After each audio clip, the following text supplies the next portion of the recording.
Alors bonjour, chers frères et sœurs de Lévis, de Montmagny, tous ceux qui nous écoutent dans la maison.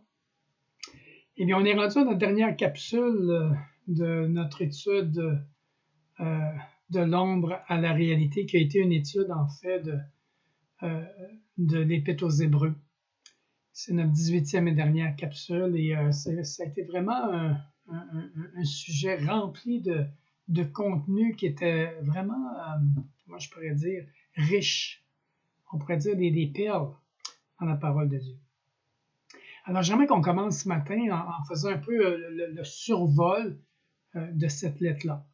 La base ou le choix de mon titre était basé sur Colossiens 2, verset 17. On dit que tous ces rites de l'Ancien Testament n'étaient que des figures passagères, ombres de choses à venir. La réalité est en Christ. Et je vais souligner que les ombres ne sont pas la réalité. Quel était le rapport avec nous aujourd'hui? Bien, il y avait deux types de vie chrétienne, en fait, qui ressortaient de l'Épître aux Hébreux, mais Colossiens 2 nous en parle un peu de la même manière. C'est que la vie chrétienne de l'ombre n'est pas la vraie vie. Et notre perception de Dieu dans cela est plutôt légaliste. Tandis que celle de la réalité, c'est celle de Jésus dans tout ce que nous expérimentons. Maintenant, pour passer de l'ombre à la réalité, on doit vraiment, vous et moi, apprendre la vie sanctifiée, c'est-à-dire à marcher avec Dieu dans notre quotidien. Et on a vu qu'on doit abandonner 4 choses pour entrer dans la réalité de son repos. Parce que dans la présence de Dieu, on vit dans le repos de Dieu parce que tout est accompli. Le premier sujet à abandonner était abandonner la vie du désert, autrement dit sortir du désert, pour vivre en Canaan, donc entrer dans son repos. Et Jésus a dit, quand il est mort sur la croix, quand il a rendu l'âme, tout est accompli. Alors en fait, Jésus lui-même est notre Canaan. Il est notre terre promise. Mais il y a une condition. C'est écrit que pourvu que nous retenions fermement jusqu'à la fin l'assurance que nous avions au commencement. Autrement dit, c'est l'assurance du début. C'est la foi dans la grâce de Dieu. On a vu qu'en deuxième partie, passer de Jésus notre Aaron à Jésus notre Melchizedek. Aaron, comme souverain sacrificateur, présentait des offrandes et des sacrifices pour le peuple. Et cela, ça préfigurait Jésus. Jésus a été l'offrande suprême pour racheter le péché et rétablir la relation entre nous et Dieu. Tandis que Jésus, comme notre Melchizedek, son ministère se déroule dans le ciel. Il ne nous condamne pas, il nous défend. Notre souverain sacrificateur nous est dit est notre avocat. Alors ça signifie deux choses, que nous pouvons connaître une purification continuelle de la culpabilité et de la souillure de nos péchés suite à notre repentance. Et deuxièmement, que notre souverain sacrificateur, nous recevons le flux continuel de sa propre vie. Le troisième point, on doit passer de l'ancienne alliance à la nouvelle. Vous serez pour moi, dit le Dieu, un royaume de sacrificateurs et une nation sainte. Et j'ai fait remarquer une chose importante, l'homme n'a pas été consulté dans aucune des deux alliances. Elles sont venues toutes deux de Dieu. Sa ratification de l'Ancien Testament, on a vu qu'elle était écrite dans un livre, elle était lue au peuple et on aspergeait du sang et à la fois le peuple et aussi le livre. Maintenant, pourquoi avec du sang répandu sur chacune des parties? Bien parce qu'elle impliquait la mort de celui qui la violerait. La Nouvelle Alliance contenait une première bénédiction promise. Dieu a dit, je mettrai ma loi au-dedans d'eux. Et deuxièmement, ils seront mon peuple, le peuple de Dieu, son peuple à lui. Et troisièmement, personne n'enseignera plus son concitoyen. Autrement dit, tous apprendront à connaître Dieu et le Fils qu'il a envoyé, Jésus, par la nouvelle naissance. Et Jésus a dit que la vie éternelle, c'est de te connaître, toi, ô Dieu, et celui que tu as envoyé, ton Fils. Quatrièmement, passer du lieu saint au lieu très saint. Le tabernacle était le lieu de la présence de Dieu, la Shekinah qui était dans le lieu très saint. C'est une image du Seigneur Jésus. Pourquoi? Parce que Dieu est venu habiter parmi les hommes.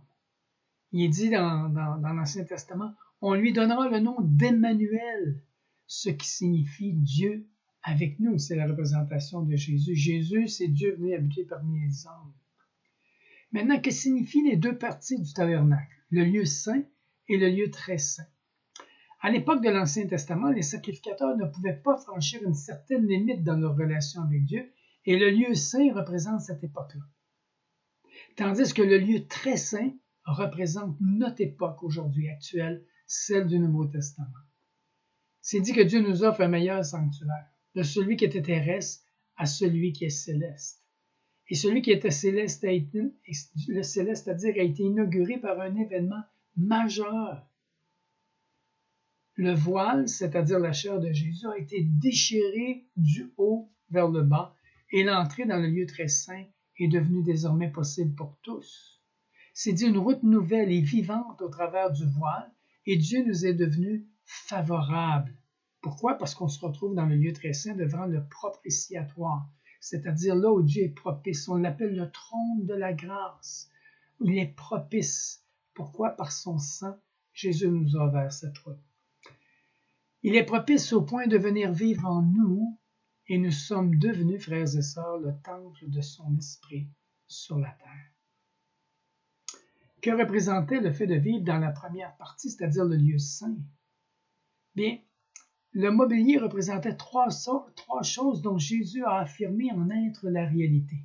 Premièrement, il y avait la table des pains de proposition et Jésus nous a dit dans Jean 6, 35, « Je suis le pain de vie ».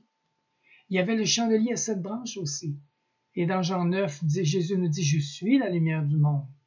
Et on se retrouve juste au centre, vis-à-vis le lieu très saint, où est-ce qu'on retrouve l'autel des encens qui représente les prières des saints. Maintenant, on y réfère à la prière sacerdotale de Jésus dans Jean 17, où Jésus dit « Père, glorifie ton Fils, afin qu'il accorde la vie éternelle à tous ceux que tu lui as donnés. » Or, la vie éternelle, c'est qu'ils te connaissent, toi, le seul vrai Dieu, et celui que tu as envoyé, Jésus-Christ. Il a fait cette prière juste avant son sacrifice. Il a intercédé pour nous de façon merveilleuse. Maintenant, nous sommes invités à entrer dans le lieu très saint sur la base de deux choses dans l'Épître aux Hébreux qu'il nous est dit. Il nous parle premièrement de l'assurance. Nous avons une pleine liberté pour entrer grâce au sang du sacrifice de Jésus. Et deuxièmement, notre souverain sacrificateur qui compatit à nos faiblesses. C'est dit que Jésus connaît nos luttes comme un comportement charnel et parfois, je dirais, notre manque de spiritualité. Mais il connaît aussi notre désir d'entrer et de vivre dans sa présence. Maintenant, il y a 4 éléments essentiels pour savoir comment s'approcher de Dieu qu'on a vu. Première des choses, un cœur honnête, un cœur vrai. Deuxièmement, la pleine assurance de la foi. Troisièmement, le cœur purifié d'une mauvaise conscience. Et quatrièmement, le corps lavé d'une eau pure. Notre cœur représente la vie intérieure, là où notre conscience parle, tandis que notre corps représente ce qui est extérieur, avec ses diverses activités et relations. Mais on sait qu'un lavage par l'eau de la parole ne suffit pas. Il nous faut le sang purificateur. Il nous faut la confession et la repentance qui vont, elles, produire le changement. Nous avons aussi approfondi l'aspect important du sang de Jésus. Il nous a dit qu'il purifie. Et purifier, ça exprime une opération qui est radicale, un nettoyage en profondeur. Et que nettoie-t-il, qui nous est dit? Notre conscience des œuvres inutiles ou des œuvres mortes, qui sont ces choses que nous pensons devoir accomplir pour devenir de meilleurs chrétiens. C'est faire au lieu d'être. C'est faire du fruit au lieu de porter son fruit. Chers frères et sœurs, pourquoi la tentative d'accomplir ces œuvres inutiles est-elle lourde et morte? Eh bien, parce qu'il n'y a pas le moindre souffle du Saint-Esprit dans cela. Par elle, on essaye de regagner ce que nous avons perdu à cause de nos péchés. Il nous est dit que le sang sera pour vous un signe. Mais lequel? Le jugement qui a été totalement exécuté. C'est le signe que le paiement final a été accompli à la croix. C'est un signe que nous sommes libres pour servir Dieu. Nous sommes libérés du pays de l'esclavage du péché. Nous pouvons servir Dieu librement. Et c'est dit que mon juste vivra par la foi. Mais s'il se retire, retourne en arrière, mon âme ne prend pas plaisir en lui. Alors l'auteur de l'Épître aux Hébreux, frères et sœurs, nous avertit du danger de dériver au point de se détourner du Dieu vivant. La fermeté dans la foi nous est mentionnée 4 fois dans l'Épître. Nous avons part à toutes ces richesses, à condition de maintenir inébranlable jusqu'au bout notre confiance initiale et notre assurance des premiers jours de sa grâce et dans sa grâce. Maintenant, on a vu qu'il y avait 3 sortes de sanctification. Celle de la position, qui est notre union avec Christ, notre nouvelle naissance, on a été mis à part pour Dieu. Deuxièmement, de la pratique progressive. Ça, c'est le travail du Saint-Esprit qui nous sépare d'avec le monde, le péché et le moi, tout au long de notre vie terrestre. Et troisièmement, la sanctification qui va être parfaite. Ça va être notre condition finale au ciel lorsque on va être glorifié. Comment allons-nous persévérer dans la sainteté jusqu'à la fin? L'Épître aux Hébreux nous dit par la profession de notre espérance. C'est la sainteté repentante. Et deuxièmement, s'examiner, c'est-à-dire et s'éprouver pour savoir si on est dans la foi qui sauve. Si vous demeurez dans ma parole, vous êtes vraiment mes disciples, Jésus a dit. Donc la preuve de cette authenticité est la persévérance dans sa parole. Vous savez, l'homme a toujours la responsabilité de répondre et de coopérer avec Dieu. Elle n'est pas d'initier le processus. Ça c'est la responsabilité de Dieu de faire cela, mais de coopérer. L'homme doit coopérer. La coopération demandée ne consiste pas à faire des efforts propres ou faire des promesses à Dieu, mais à répondre aux initiatives de la grâce. Saisir cette espérance qui nous est proposée. Jésus lui-même est notre vil refuge. On a vu dans Romains 8.1, il n'y a pas de condamnation pour ceux qui sont en Christ Jésus. C'était la représentation des vils refuges dans l'Ancien Testament. Et deuxièmement, il nous parle du chemin difficile qui est le chemin de la foi. Gardons nos yeux fixés sur Jésus qui nous a ouvert le chemin de la foi. Et troisièmement, la joie qui nous est réservée. N'abandonnez donc pas votre assurance à laquelle est attachée une grande rémunération, c'est-à-dire une récompense, car vous avez besoin de persévérance, endurance, afin qu'après avoir accompli la volonté de Dieu, vous obteniez ce qui vous est promis. Et on a terminé à la dernière rencontre que la foi s'intéresse aux choses futures, autrement dit ce qu'on espère, et aux choses invisibles mais qui sont réelles. Mais il faut qu'elles soient garanties, frères et sœurs, par les promesses de Dieu. J'aimerais vous donner cette définition de la foi qui est tellement bonne.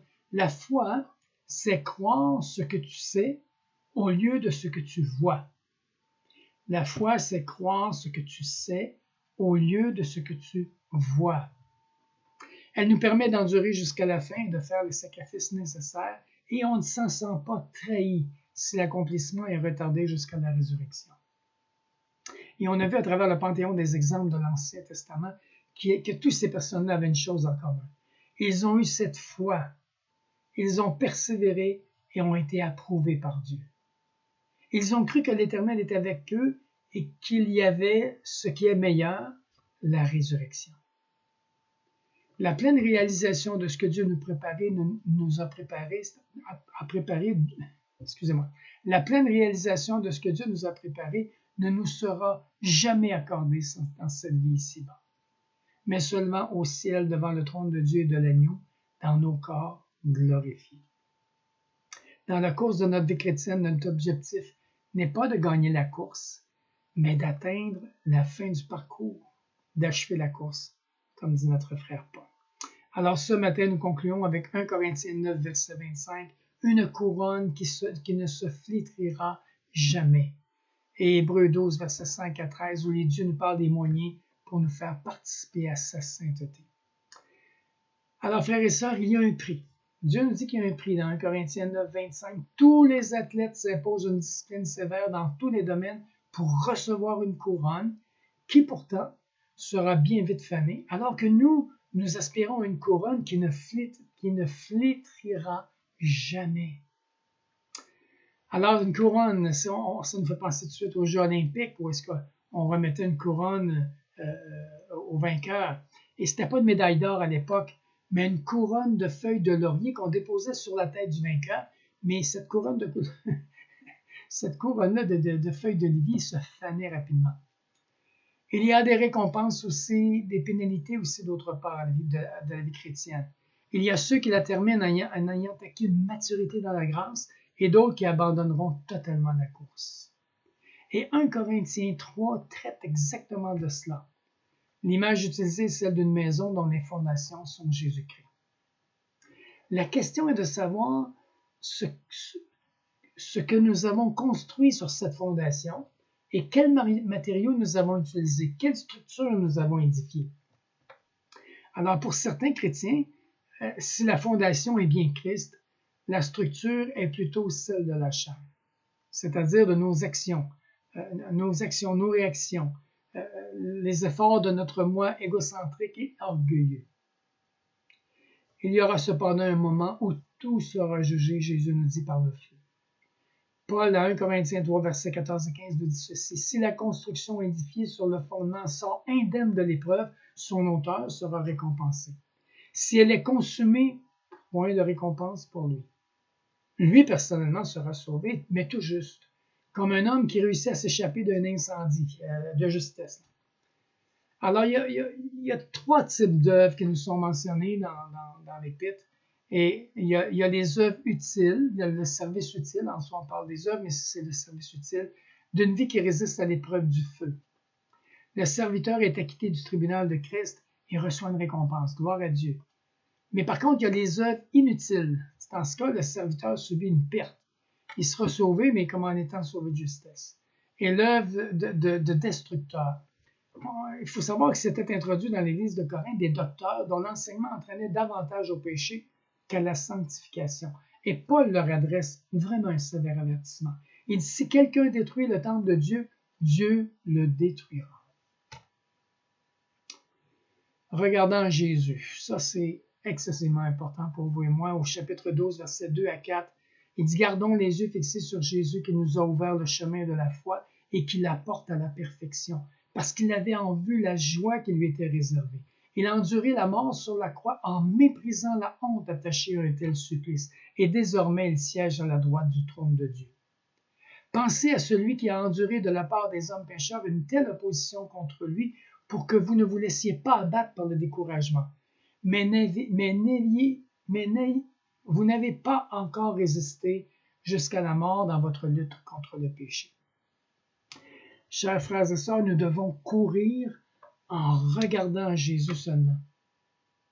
Il ne s'agit pas ici de l'idée de regarder à Jésus pour recevoir son aide ou sa grâce, mais plutôt de regarder à lui comme l'exemple parfait du coureur qui endure les rigueurs de l'épreuve jusqu'à la fin, et cela malgré ses blessures, les préjudices et les offenses.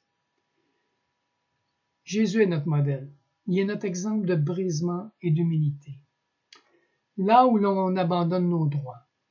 1 Pierre 2, versets 21 à 23 nous dit « C'est à cela que Dieu nous a appelés, car le Christ aussi a souffert pour vous, vous laissant un exemple pour que vous suiviez ses traces. Il n'a commis aucun péché, ses lèvres n'ont jamais prononcé de mensonge. Injurié, il ne ripostait pas par l'injure. Quand on le faisait souffrir, il ne formulait aucune menace, mais remettait sa cause entre les mains du juste juge. » Chers amis, nous devons voir Jésus comme celui qui a emprunté le premier, ce chemin ardu de l'endurance et de la foi, et cela pour vous et moi. Il est donc l'exemple et la réalisation parfaite. C'est dit qu'il a enduré la mort sur la croix en méprisant la honte attachée à un tel supplice.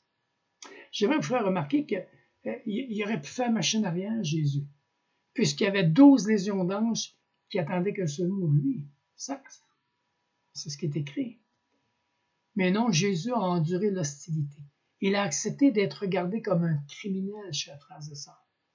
Et il faut savoir que seuls les criminels étaient crucifiés, étaient mis en croix. Il n'a pas crié pendant toute son innocence. Je peux vous dire que si ça aurait été notre cas, on aurait crié que c'était pas vrai, on n'était pas des criminels. Jésus, lui, les a laissés penser qu'il en était un. Souffrant, qu'en était un et de plus qu'il souffrait à cause de ses propres fautes. Et on le voit dans Ésaïe 53, verset 4, où c'est dit dans la prophétie, « Cependant, ce sont nos souffrances qu'il a portées, c'est de nos douleurs qu'il s'est chargé, et nous l'avons considéré comme puni, frappé de Dieu et humilié. » L'exemple de notre Seigneur manifeste le triomphe de la foi. Pour avoir enduré la croix, c'est dit dans 8.1, toujours de l'Épître aux Hébreux, « Il siège dans le ciel à la droite du trône de Dieu suprême. » Et là, la récompense. Nous aussi, nous triompherons à la fin. C'est ce qu'il nous est dit. L'auteur ajoute un aspect important, la correction du Seigneur, qui sert à nous faire participer à sa sainteté. Replaçons-nous dans le contexte ici, dans le chapitre 12, versets 5 à 6. Et vous avez oublié l'exhortation qui vous est adressée comme à des fils. Mon fils, ne méprise pas le châtiment du Seigneur et ne perds pas courage lorsqu'il te reprend. Car le Seigneur châtie celui qu'il aime et il frappe de la verge tous ceux qu'il connaît pour ses fils. Donc, l'auteur de l'Épître aux Hébreux nous dit deux choses à éviter. Ne prends pas à la légère. Prends pas ça avec peu d'importance. Non. La correction, elle est précieuse. Pourquoi? Elle est une marque d'affection et d'amour. On dit le Seigneur corrige celui qu'il aime. On doit donc chercher à apprendre ce qu'il veut nous enseigner à travers cela. Il parle aussi de supporter vos souffrances. Il ne faut pas se décourager ni retourner en arrière à cause d'elles. Ces corrections n'ont jamais pour but de punir, mais de nous restaurer, frères et sœurs. Le but de ces corrections est d'instaurer en nous une plus grande soumission envers lui. Parfois, elles peuvent être associées à un péché ou une rébellion, mais il est clair que Dieu veut que nous revenions à lui. Chapitre 12, verset 11 dit « Il est vrai que tout châtiment semble d'abord un sujet de tristesse et non de joie, mais il produit plus tard, pour ceux qui ont été ainsi exercés, un fruit paisible de justice. » Frères et sœurs, nous avons besoin d'être formés et transformés. Et fait suite cette superbe parole, je dirais, d'encouragement pour ceux qui passent des difficultés ou des corrections. Faites-vous des pistes droites pour votre course, afin que le pied qui boite ne se démette pas complètement, mais qu'il guérisse plutôt. Frères et sœurs, notre précurseur Jésus a parcouru la même route difficile jusqu'au palais de Dieu. D'autres avant nous ont achevé la course. D'autres aussi, comme nous, sont en route. On n'est vraiment pas seul. Persévérons comme eux, et nous aussi, nous remporterons le prix. C'est la promesse que le Seigneur nous a faite. Prions ensemble. Père éternel, merci pour cette lettre aux frères et sœurs hébreux, frères et sœurs juifs qui s'étaient convertis. C'est un enseignement plein de richesses. Donne-nous d'avoir la foi qui endure jusqu'à la fin, malgré l'opposition et la souffrance, afin qu'après avoir accompli ta volonté, nous obtenions ce que tu nous as promis. On reconnaît que nous sommes étrangers et voyageurs sur cette terre. Aussi, aide-nous à nous débarrasser de tout fardeau et du péché qui nous cerne si facilement, comme il est dit, afin que nous puissions courir avec endurance au travers des épreuves. Notre objectif est d'atteindre la fin du parcours, d'achever la course et de recevoir ton approbation, notre couronne, afin que tu sois glorifié par nos vies. C'est dans le beau nom de Jésus que nous t'avons prié. Amen. Alors, frères et sœurs, nous avons terminé cet épître aux Hébreux. Je ne donnerai pas de verset la semaine prochaine, il faut que je réfléchisse à ce prochain sujet. Si vous avez une suggestion à me faire, faites-le. Sinon, je prie Dieu de me guider pour une prochaine suite de capsules. Il y a plusieurs personnes qui m'ont dit qu'ils aimaient ces capsules-là, ces moments-là le matin. Alors, c'est de la manne et je prie le Seigneur que sa parole continue à vous transformer et à vous encourager pour sa plus grande gloire. Alors que Dieu vous accorde une belle journée. Profitez bien de ces moments-là avec Dieu. Amen.